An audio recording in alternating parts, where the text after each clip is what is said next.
ഗോവിന്ദ ഹരിഗോവിന്ദ. അത്തം നാളായ ഇന്ന് അക്കരെ കൊട്ടിയൂരില് വളരെ വിശേഷമായ വാളാട്ടം എന്ന ചടങ്ങ് നടക്കുകയുണ്ടായി. നാളെ കലശാട്ടോടുകൂടി ഈ വർഷത്തെ തീർത്ഥാടനം പര്യവസാനിക്കുകയാണ്. അത്തം നാളിലെ വാളാട്ടത്തെ കുറിച്ചുള്ള ദക്ഷിണകാശി മഹാത്മ്യത്തിലെ പ്രതിപാദനങ്ങൾ ഇന്ന് നമുക്കൊന്ന് പരിശോധിക്കാം. മഗദിനമതീതമായി പോകിലോ പിന്നീടം ഉത്തമമാകുന്നത് അത്തമെന്നോർക്കണം. മകം നാളിലെ കലംവരവിനെ കുറിച്ച് പറഞ്ഞു കഴിഞ്ഞ് പിന്നീട് വിശേഷപ്പെട്ട ചടങ്ങുകൾ നടക്കുന്ന ഒരു വേളയാണ് അത്തം നാൾ എന്ന് പറയുകയാണ്.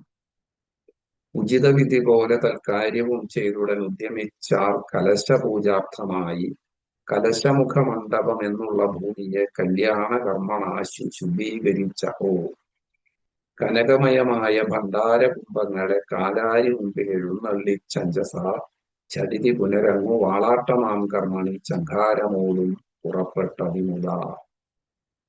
കലശാട്ടിന് വേണ്ട ഒരുക്കങ്ങൾ, കലശമണ്ഡപത്തിൽ വേണ്ട കാര്യങ്ങളും ഒക്കെ നിർവഹിച്ചതിന് ശേഷം വാളാട്ടം എന്ന വിശേഷപ്പെട്ട ചടങ്ങ് നടക്കുന്നു. ഗുരു ദുഹിതൃ ശങ്കരമാരുടെ ബിംബങ്ങൾ ഗിരിദുഹിതൃ ശങ്കരമാരുടെ ബിംബങ്ങൾ ഗീർവാണ തുല്യരാ മർദ്ദണ വീരന്മാർ ശ്രുതിഷു പരിചിതനഥ പടിഞ്ഞിറ്റ വിപ്രനും ശ്രേഷ്ഠനായുള്ള പാലക്കുന്ന് വിപ്രനും നിജ നിജ ശിരസിംഗൻ അങ്ങ് എഴുന്നള്ളിച്ചു നിത്യനെ വാഴ്ത്തി പുറപ്പെട്ടു തൽക്ഷണം. ശിവേലിക്ക് ബിംബങ്ങൾ എഴുന്നള്ളിക്കുമ്പോൾ ആനപ്പുറത്തുള്ള എഴുന്നള്ളത്ത് വരവ് നാള് ഉച്ച ശിവേലി വരെയാണ് നമ്മൾ മുമ്പ് പരാമർശിച്ചു. അങ്ങനെയാണെങ്കിലും ആ തിടമ്പുകൾ എഴുന്നള്ളിക്കുന്നത് യഥാക്രമം ദേവിയുടെ തിടമ്പ് പടിഞ്ഞീറ്റ നമ്പൂതിരിയും അതുപോലെ ഭഗവാന്റെ തിടമ്പ് പാലക്കുന്നം നമ്പൂതിരിയുമാണ് എഴുന്നള്ളിക്കുക. ഇവിടെ അതത് തിടമ്പുകൾ എഴുന്നള്ളിച്ചുകൊണ്ട് പടിഞ്ഞിറ്റ നമ്പൂതിരിയും പാലക്കുന്നം നമ്പൂതിരിയും നിലകൊള്ളുകയാണ്. അവര് കിഴക്കേ നടയില്, പ്രദക്ഷിണവീതിയിലെ കിഴക്കേ നടയിലെ തിരുവഞ്ചറയില് ആ നിലകൊള്ളുന്ന സമയത്താണ് ഈ വാളാട്ടം എന്നുള്ള ചടങ്ങ് നടക്കുക.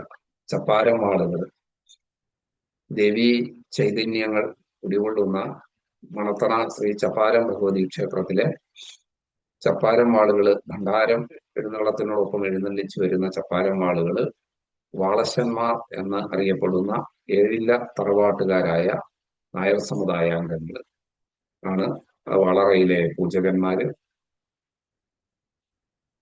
തുടർന്ന് ഇവിടെ പ്രതിപാദിക്കുന്നു, പുനരഭി തഥൈവ ചപ്പാരത്തിലമ്പതൻ പുണ്യമാം വാളെടുത്ത് ഏഴില്ലവും സദാ ഉകൾ പെരിയ ഉച്ചറുമെന്ന അമ്പലം ക്ഷണാൽ പുഷ്ടഘോഷേണ വലത്തു വെച്ചങ്ങിനെ പുരഹര ശിവന്റെ നേരെ കിഴക്കേ നടപുക്കു നിന്നൊട്ടുനേരം ഭജിച്ചത്യരം ധരണിസുര വാളാട്ടം എന്നുള്ള മൻക്രിയ ധർമാനുരൂപം തുടർന്നീ തേടില്ലവും. പ്രദക്ഷിണം ചെയ്ത് കിഴക്കേ നടയിലെത്തിയിട്ട് വാളാട്ടം എന്ന ആ വിശിഷ്ടമായിട്ടുള്ള ക്രിയയിലേക്ക് പ്രവേശിക്കുകയാണ്. പറവതിനു പണി വളരെയുണ്ട് മഹാത്മ്യം പര്യായമോടറിഞ്ഞിടുവാനും പണി. ഇത് വിശദീകരിക്കുക എന്നുള്ളത് വളരെ പ്രയാസമുള്ള കാര്യമാണ്. ഉമയുമത ശിവനും അരികെ നിന്നുകൊണ്ടിതിനുദ്യോഗം അത്യാശ്ചര്യം ധരാസുത. അവരഭിമുഖീകരിച്ചിട്ടൊരു വാളാട്ടം അത്യത്ഭുതങ്ങൾ ഞാൻ ചൊല്ലുന്നതിങ്ങനെ. ശിവനിലയം ഓരോ പ്രദക്ഷിണം ചെയ്യുകയും ഒത്തണിയായി നിന്നുടനെ വാളാട്ടവും ഒരുവൻ പ്രതിലോമ്യാനുലോമ്യമായൊട്ടാകയാലോകനം ചെയ്യുക വേണ്ടതും ഇതിനുപമയായൊരു കാര്യവും കണ്ടില്ല ഇന്നു ഞാൻ ചൊല്ലുവാൻ ഇഹ ലോകനിർജര. ഈ വാളാട്ടം ചടങ്ങിനെ എങ്ങനെയാണ് ഉപമിക്കേണ്ടത് എന്ന് പറയാൻ എനിക്ക് സാധിക്കുന്നില്ല എന്ന് പറഞ്ഞുകൊണ്ട് വളരെ സുന്ദരമായ ചില ഉപമകളെ ഇവിടെ ചന്തുനമ്പ്യാര് വിശദീകരിക്കുകയാണ്, വിവരിക്കുകയാണ്. ആ 3 വാളുകളുമായിട്ട് വാഴില ഏഴിലക്കാരണവന്മാരായ 3 പേര് ശിവഭഗവാന്റെയും ദേവിയുടെയും ബിംബത്തിന് അഭിമുഖമായി നിന്നുകൊണ്ട് വാളാട്ടം നിർവഹിക്കുന്ന ആ ചടങ്ങിന്റെ ഒരു വർണ്ണന ഇവിടെ ഇങ്ങനെ ഉപമിച്ചിരിക്കുകയാണ്.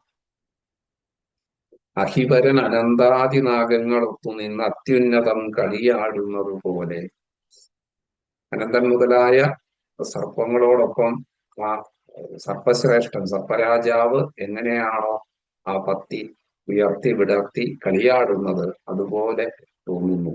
മാത്രമല്ല ശിവനഭിമുഖം 2-3 മോക്ഷാർത്ഥികൾ ശിഷ്ടസാഷ്ടാംഗം നമസ്കരിക്കും പോലെ 3 മോക്ഷാർത്ഥികളായിട്ടുള്ള സാധകന്മാര് വീണ് നമസ്കരിക്കുന്നത് പോലെ അനുഭവപ്പെടുകയാണ്. കൃതികൾ ചിലർ ഹോമകുണ്ടേഷു ഹവിസുകൾ കൈകളാൽ നീട്ടി ഹോമിക്കുന്നത് പോലെ, ഹോമകുണ്ടത്തിലേക്ക് ഹൗസുകൾ നിരന്നിരിക്കുന്ന 3 പേര് ഹോമകുണ്ടത്തിലേക്ക് ഹവിസുകൾ ഹോമിക്കുന്നത് പോലെ അനുഭവപ്പെടുകയാണ് എന്നിങ്ങനെ ഉപമിക്കാൻ ശ്രമിക്കുകയാണ്. പരമശിവ തരാമേഴില്ല നായകർ പര്യായമൂടു വാളാട്ടം കഴിച്ചുടൻ പുനരപിച്ച ഭണ്ഡാരക്കെഴുന്നള്ളിച്ചു പുണ്യാമ്പുരാശികൾ ദേവിതൻ വാളുകൾ. അങ്ങനെ ആ വാളാട്ടം ചടങ്ങിന് ശേഷം ആ വളറയിലേക്ക് ഭണ്ഡാരറയിലേക്ക് ആ വാളുകൾ വീണ്ടും എഴുന്നള്ളിക്കുകയാണ് ചെയ്യുന്നത്.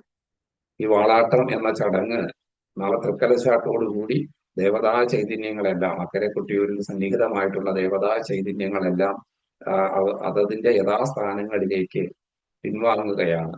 അപ്പോൾ ആ ദേവതാ ചൈതന്യങ്ങള് മഹാദേവനോടും ജഗദംബികയായ ദേവിയോടും അനുജ്ഞ വാങ്ങുന്നതായിട്ട് ഉള്ള ഒരു രംഗമായിട്ട്, ഒരു വിടവാങ്ങൽ രംഗമായിട്ട് വർണ്ണിക്കപ്പെടാറുണ്ട്. അത്തരത്തിലുള്ള വിശേഷമായ ചടങ്ങിനെയാണ് ചന്തുനമ്പ്യാര് വളരെ ഹൃദയസ്പർശിയായ വരികളിലൂടെ ഇവിടെ വിവരിച്ചിട്ടുള്ളത്. ഗിരിജയും അഹോ ഗിരീശന്താനും അപ്പോഴേ ഗിർവാണ സാമ്രാജ്യമാം തറ പൊക്കുതേ. ചടങ്ങ് കഴിയുമ്പോൾ തന്നെ ആ ഭഗവാന്റെയും ദേവിയുടെയും ബിംബങ്ങളും യഥാസ്ഥാനത്തേക്ക് എഴുന്നള്ളിച്ച് സ്ഥാപിക്കുന്നു. ഇത്തരത്തില് 10 നാളിലെ വാളാട്ടത്തെ കുറിച്ച് വളരെ ഹൃദയാവർജകമായ ഒരു വർണ്ണനയാണ് മനന്തേരി മഠത്തിൽ ചന്തുനമ്പ്യാര് ദക്ഷിണകാശി മഹാത്മ്യത്തിലൂടെ നമുക്ക് പകർന്നു തരുന്നത്. വളരെ അപൂർവമായിട്ടുള്ള ചടങ്ങുകളുടെ ഒരു വേദികയാണ് അക്കരെ കൊട്ടിയൂർക്ക് നമുക്ക് കാണാൻ സാധിക്കും. ഇവിടെ വളറയിലെ പൂജകന്മാരായിട്ടുള്ള ഏഴിലക്ക വളശ്വന്മാർ എന്ന് പറയുന്നത് നായർ സമുദായ അംഗങ്ങളാണ്. വളരെ പാരമ്പര്യമായിട്ട് നമ്പൂതിരിമാരല്ലാത്ത ആളുകൾ പൂജ ചെയ്യുന്ന സങ്കേതമാണ് മണത്തണയിലെ ചപ്പാരം ക്ഷേത്രം. സമീപകാലത്തൊക്കെ പൂജാധികാരം എല്ലാവർക്കും പൂജാധികാരമുണ്ട് എന്ന നിലയിലുള്ള വിപ്ലവകരമായ പരിഷ്കരണങ്ങൾ നമ്മുടെ സമൂഹത്തിൽ ഉണ്ടായിട്ടുണ്ട്. അതനുസരിച്ച് പൂജാ പഠനത്തിനുള്ള ധാരാളം വേദികൾ സമൂഹത്തിന്റെ വിവിധ പ്രതലത്തില് ജാതി ഭേദമന്യേ ഉണ്ടായിട്ടുണ്ട്. എന്നാല് വളരെ പ്രാചീനമായിട്ട് പരമ്പരാഗതമായിട്ട് നമ്പൂതിരിമാരല്ലാത്ത നമ്പൂതിരി സമുദായത്തിൽപ്പെട്ടവരല്ലാത്ത ആളുകൾ പൂജ ചെയ്യുന്ന ഒരു സങ്കേതമാണ് മണത്തണ ചപ്പാരം ക്ഷേത്രം. ചപ്പാരം ക്ഷേത്രത്തിലെ ദേവതാ ചൈതന്യങ്ങളെ ഉൾക്കൊള്ളുന്ന വാളുകളാണ് വളറയിലും ഏഴിലക്കാർ എന്നറിയപ്പെടുന്ന നായർ സമുദായ അംഗങ്ങളാണ് പൂജകന്മാരായിട്ടുള്ളത്. ഇങ്ങനെ അക്കരെ കൊട്ടിയൂരിലെ വൈവിധ്യമാർന്ന ആചരണങ്ങളിലൂടെ നമ്മളൊന്ന് സഞ്ചരിച്ചു കഴിഞ്ഞാൽ ഹിന്ദു സമൂഹത്തിന്റെ എല്ലാ മേഖലകളിലുമുള്ള ആളുകൾക്ക് നിർണായകമായ പ്രാതിനിധ്യം കോർത്തിണക്കിയിട്ട് ഒരുക്കിയ ഒരു ഘടനാവിശേഷമാണ് അക്കരെ കൊട്ടിയൂരിലുള്ളത് എന്ന് കാണാൻ സാധിക്കും. ഈ പ്രാക്തനമായ തനിമ, ആചാരങ്ങളുടെ സവിശേഷത, വ്യതിരിക്തത ഇവയൊന്നും കൈമോശം വരാതെ സംരക്ഷിക്കേണ്ട അതീവ ദുർഘടമായിട്ടുള്ള ഒരു കാലഘട്ടത്തിലൂടെയാണ് നമ്മൾ കടന്നു പോകുന്നത്.